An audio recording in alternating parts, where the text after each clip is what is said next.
Be with you. A reading from the Holy Gospel according to John.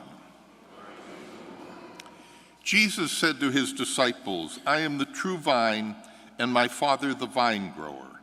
He takes away every branch in me that does not bear fruit, and every one that does, he prunes so that it bears more fruit.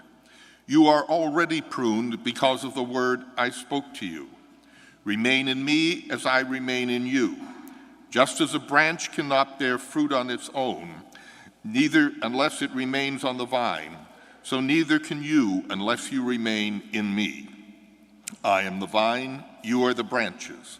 Whoever remains in me and I in him will bear much fruit, because without me you can do nothing.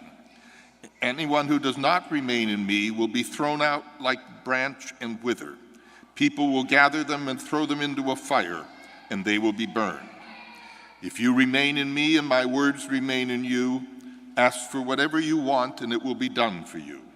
By this is my Father glorified, that you bear much fruit and become my disciples." The Gospel of the Lord.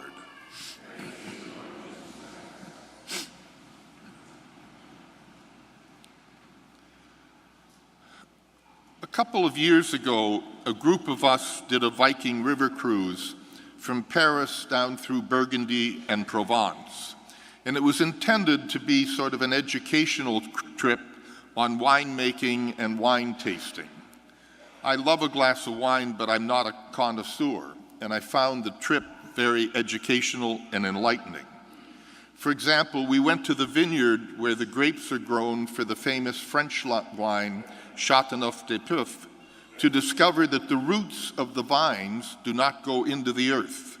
They go into rocks, and they just twist all around the rocks. And that's what gives that grape its unique and particular flavor and makes that wine so different than others. They can trace winemaking back 4,500 years, and nothing has changed in the way it's done. The important thing for the vineyard is to prune the stems. As the shoots begin to grow off of the stems, some of them have tiny clusters of grapes at the end. Others have nothing.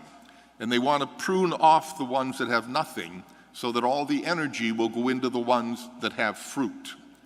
That's what Jesus is talking about today, that you and I must bear fruit.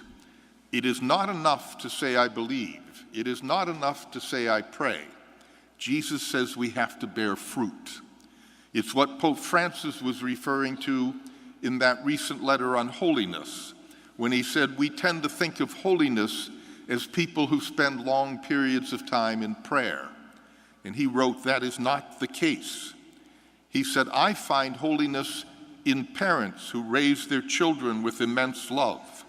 I find holiness in husbands and wives who work hard to support their family, in the sick, in the elderly who never lose their smile." We have the popular image that when we die, we stand before our God, and all of our failings are read off, and then we are sentenced for eternity.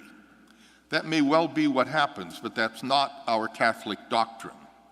Our Catholic doctrine simply says, "I am accountable for my deeds."